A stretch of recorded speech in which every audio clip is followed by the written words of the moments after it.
I'm Emma. And I'm Jack. Hi, friends. If you're listening right now, you're already taking a step forward for your English. Don't forget to subscribe and click like if you enjoyed today's episode. It really helps us make more lessons for you. Yes, and today we're going to talk about something very real, something we all notice around us, but sometimes find hard to discuss. That's right. Today we are talking about social problems. Things like depression, poverty, violence, and even issues like loneliness or bullying. These are serious topics, but we'll approach them slowly, step by step, and use simple English to understand and talk about them. Exactly. And remember, learning English while talking about real life makes it easier to speak naturally, not just memorize words. So let's start gently. Emma, can you tell me why social problems are important to understand? Sure. Social problems affect everyone in society, Jack. Even if you don't experience them personally, they affect families, communities, and friends. And when you can talk about them in English, it helps you understand news, conversations, and even your own feelings. Yes. For example, depression is something many people face, but they may not talk about it openly. Learning how to describe feelings like sadness or loneliness can help you connect with others. Absolutely. Let's start with depression and sadness. If someone is feeling very low, what can you say in English to ask them if they are okay? Maybe, are you okay? Yes, that's simple and kind. You can also say, "How are you feeling today?" Or, "Is everything all right?" These are gentle ways to check in. And if someone wants to explain, they can say things like, "I feel sad," "I feel tired all the time," or "I don't feel like doing anything." Right, and friends can respond with comfort. For example, "I'm here for you," "You are not alone," or "I understand, it's okay to feel that way." That's really important. So even small phrases in English can help someone feel supported. Exactly. And now, let's talk about poverty, another serious social problem. How would you explain poverty in simple words? Maybe poverty means not having enough money or resources to live comfortably. Perfect. And people can talk about it like this. Many families don't have enough food. Some children cannot go to school because they don't have money for books or uniforms. Or people struggle to pay for their homes or health care. Yes, and in conversation, you can also ask questions politely. For example, how can we help people who are poor? Or are there programs to support families in need? Exactly. And learning these phrases helps you not only speak English, but also show empathy and understanding in real life. That's great. And then we have violence, which is a tough topic, but we can talk about it carefully. How do we explain it simply? Violence is when someone hurts another person, either physically or emotionally. You can say, "There is a lot of violence in some neighborhoods. Children can be scared of violence at home or school." Or, "We should try to stop violence and help victims." And if we are talking with someone personally affected, we can use safe, gentle phrases. Are you safe? Do you need help? Or it's not your fault. These phrases are kind and supportive. Exactly. And you see, we're not just learning vocabulary, we're learning how to speak English in real-life situations where empathy, understanding, and careful choice of words matter. Yes, it's very different from classroom English. Here, you're actually helping someone, asking questions or sharing your thoughts, and practicing English naturally. Now, let's add some fun practice. I want to imagine a situation. Imagine you meet a friend who looks sad. What would you say? I could say, "Hey, you seem a little down. How are you feeling?" Perfect. And the friend might say, "I'm feeling sad today. Work was hard and I feel tired." Then I could respond, "I understand. Do you want to talk about it?" Or, "I'm here if you need me." Exactly. And see how natural this sounds? Even beginner learners can try this conversation at home, with friends, or even with themselves as practice. That's right. Another scenario. Imagine a community meeting about poverty. You might want to ask, how can we help families in need? Or are there volunteer programs to support children? Perfect examples. And if someone tells a story, you can show listening by saying, I see. Really? That's hard. Or, I understand. These little phrases make conversations real and natural. Exactly. And sometimes people might talk about violence in news or at school. You can practice phrases like, that is sad, I hope everyone is safe, or we should find ways to stop it. Yes, and it's very important to use kind and careful language, especially with sensitive topics. Even simple words like help, safe, understand, support make a big difference. I feel like learning English this way is much more powerful than just memorizing grammar. Exactly. You're speaking about real life. You're expressing emotions, asking questions, showing care, all in English. And that's exactly what beginners need. I love it. Can we also practice talking about solutions, like how to help with social problems? Yes. For example, you can say, we should donate food to families in need, we can volunteer at local shelters, or we can talk to authorities about safety in our neighborhood. And these phrases not only help your English, they also make you feel more confident and responsible. Exactly. Real-life English is about communication and action.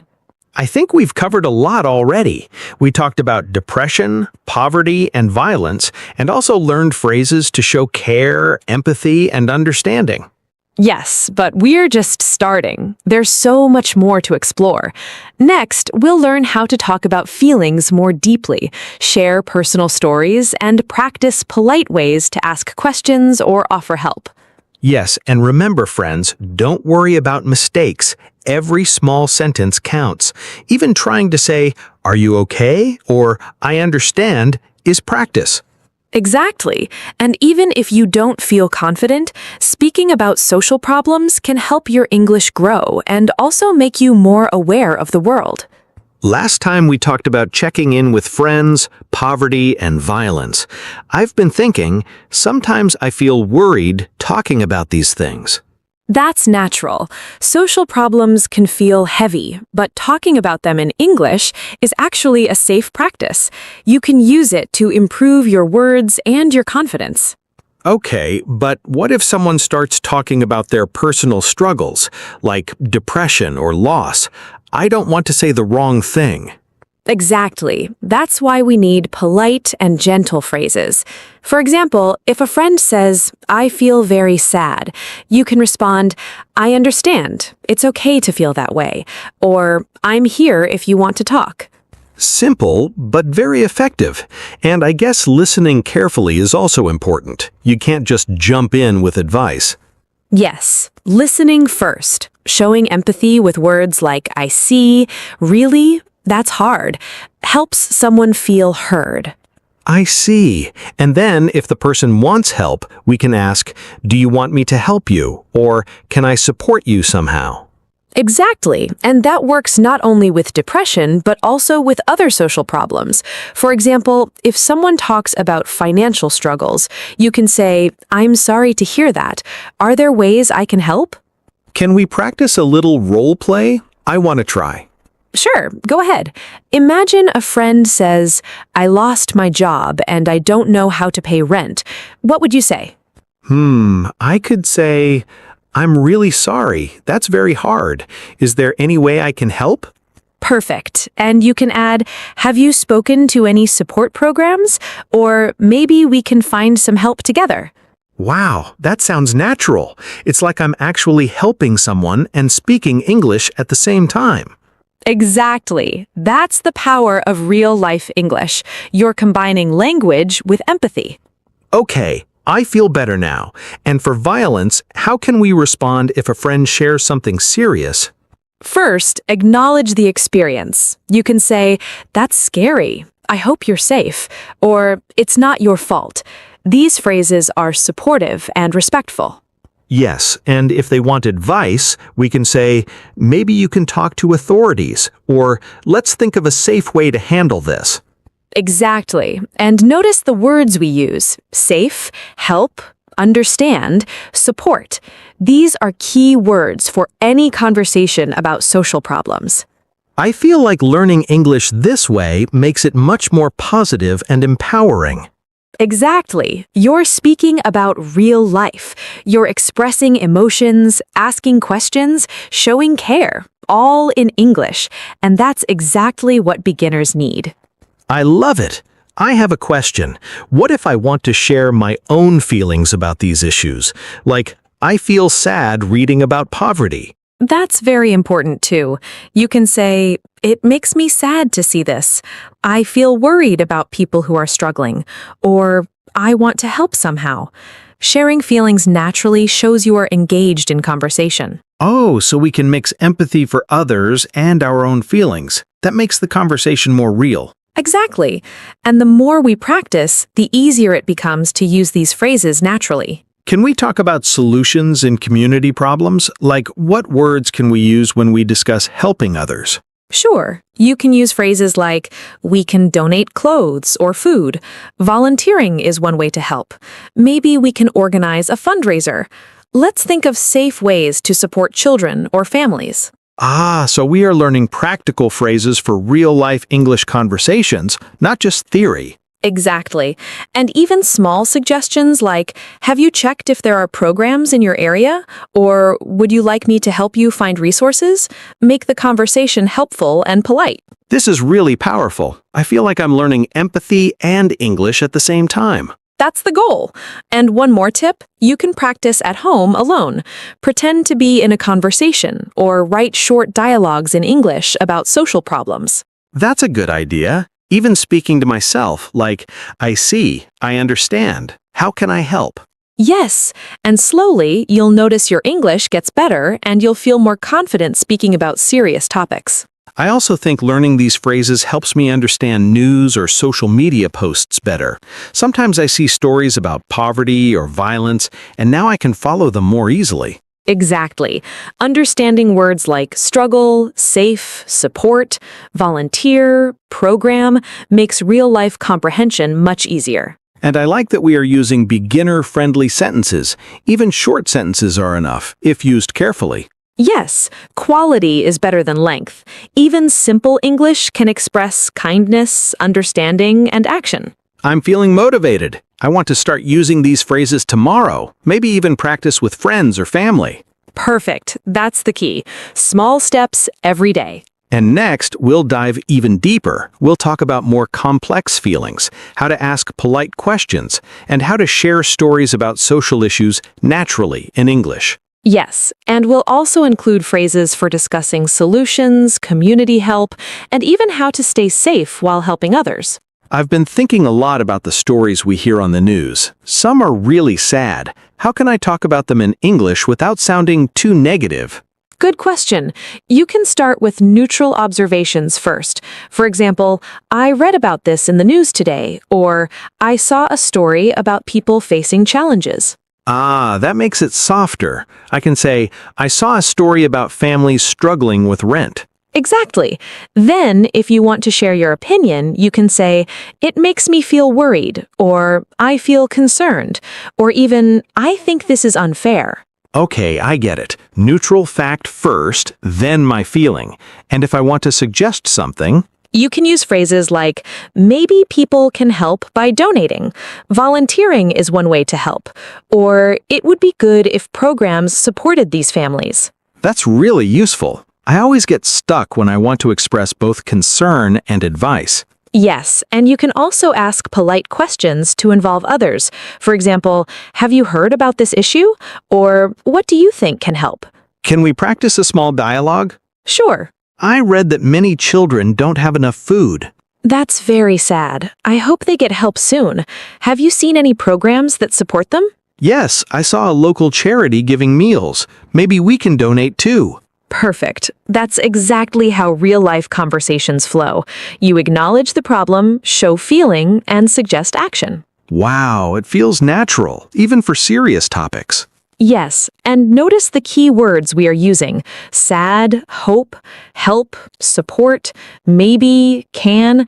These are gentle but powerful words for social conversations. Sometimes I feel people get angry talking about violence or poverty. How do we stay polite? Great point. Always use calm and neutral language. Avoid blaming words like you should or they're wrong. Instead, say, I think there are ways to improve this. Maybe we can find solutions together. Or it's a difficult situation. Ah, that's much safer and also shows I'm thinking constructively. Exactly. And when discussing sensitive topics like depression, you can also say, I understand this is hard, or it must be difficult for them, or I hope they get support. What about sharing personal experiences? Sometimes I want to say, I've felt worried about my friend's struggles. Is that okay? Yes, sharing personal experiences makes conversations authentic. You can say, I've noticed that some friends struggle financially, or I felt concerned when I saw my neighbor upset. So it's like mixing empathy and personal experience. That makes it more natural. Exactly. And it's safe English. You're not giving harsh advice, just sharing thoughts and feelings. Can we talk about solutions in communities, like small actions anyone can take? Of course, you can use phrases like, we could organize a local drive, volunteering is very helpful, or small things can make a difference, or even raising awareness online can help. I like that. And I can say, maybe we can support families in need by helping with school supplies. Perfect! You're using beginner-friendly words, but they sound practical and real. Sometimes I feel overwhelmed hearing about all these problems. How can I talk about stress or concern in English naturally? You can use phrases like, I feel worried about this. It's stressful to see these issues. I hope people find solutions soon. It makes me feel anxious, but I want to help. Yes, short phrases, easy to remember. I can practice them daily. Exactly. And remember, listening is also important. When someone shares their problem, you can respond with, I see. Really? That must be difficult. I hope things get better. I'm noticing a pattern. We always observe the situation, share feeling, suggest solution or support, use gentle words, and listening. Yes, that's a perfect structure for real-life conversations about social problems. I feel more confident now. Even if I make mistakes, these phrases will help me speak politely and naturally. Exactly. And practicing daily is key. You can try with friends, family, or even role play at home. I want to remember the key phrases. Can we summarize a few? Sure. Here are some for today. I saw a story about this. I feel concerned or worried. I'm here if you want to talk. Maybe we can help. Have you seen any programs that support this? It must be difficult. Even small help makes a difference. Perfect. I can use these in many situations: depression, poverty, violence, even small community issues. Exactly. And using them daily builds confidence, improves English, and makes you empathetic. I feel motivated. I want to try these phrases with my friends tomorrow. That's wonderful, Jack. Real progress comes with practice. I feel like I'm not just learning English, I'm learning how to communicate and care at the same time. Yes, that's the beauty of combining language learning with real-life skills. After practicing all these phrases, I feel like I can really talk about serious topics without feeling lost. Yes, and the key is balance. You can talk about challenges, but also share hope and solutions. That makes the conversation positive and meaningful. I like that. So even when we discuss things like poverty or violence, we can be empathetic but constructive. Exactly. And you can always start small. Even mentioning one way to help or asking a question is enough to show interest. Sometimes I feel I might say the wrong thing and hurt someone's feelings. That's normal. Beginners worry about that a lot. Just remember, soft words, polite phrases, and showing you care will always make your English safe and respectful. I think I understand now. Use phrases like, I feel concerned. It must be difficult. Maybe we can help. Have you seen any support programs? Perfect. And when someone tells you their story, listening words are just as important. I see. Really? That must be hard. I hope it gets better. I also realized that even small contributions matter. Sharing awareness online, donating a little, or volunteering can actually change lives. Yes, English is a tool, but your attitude and empathy make it meaningful. I feel inspired. Talking about social problems is not just about English, it's about connection, understanding, and action. Exactly. And friends listening, you can start practicing these phrases today. Talk to family, friends, or even yourself. Role-play situations. I feel confident. I want to try these in real conversations, even if it's just small sentences at first. That's the best way, Jack. Remember, practice plus empathy equals confident English. I love that formula. Simple but powerful. And don't forget, it's okay to make mistakes. Each mistake teaches you something. Yes, I'll try, even if I stumble. Exactly. And in English, talking about real issues helps you grow as a speaker and as a person. Today, I feel like I've learned so much more than English words. I've learned how to care, listen, and respond kindly. That's wonderful, Jack. And friends listening, that's the bonus of this episode. You're learning language and life skills. I'm going to start practicing tomorrow. I can't wait to share my thoughts politely and naturally. Yes, every small sentence, every phrase you use builds your confidence and empathy. I think this is one of my favorite lessons. Serious topics don't have to be scary in English anymore. Exactly. And remember, it's about communication, understanding, and making a positive difference. To me, I feel ready. And to you for practicing with me. Friends, I hope you feel inspired too. Yes, try these phrases today. Talk about what matters. Share your thoughts. Even a little practice goes a long way. And always remember, English is not just words. It's connection, empathy, and understanding. Exactly. Take small steps. Use soft words. Care, listen, and speak. Well said, Jack. That's the perfect takeaway for today. Thank you, everyone, for listening. Don't forget to like, subscribe, and share this podcast. Yes, help others learn English and practice real-life conversations. We'll see you in our next episode, friends. Keep practicing, stay kind, and speak confidently. Bye-bye, everyone. Take care and have a wonderful day. Bye. Remember, even small actions and words can make a difference.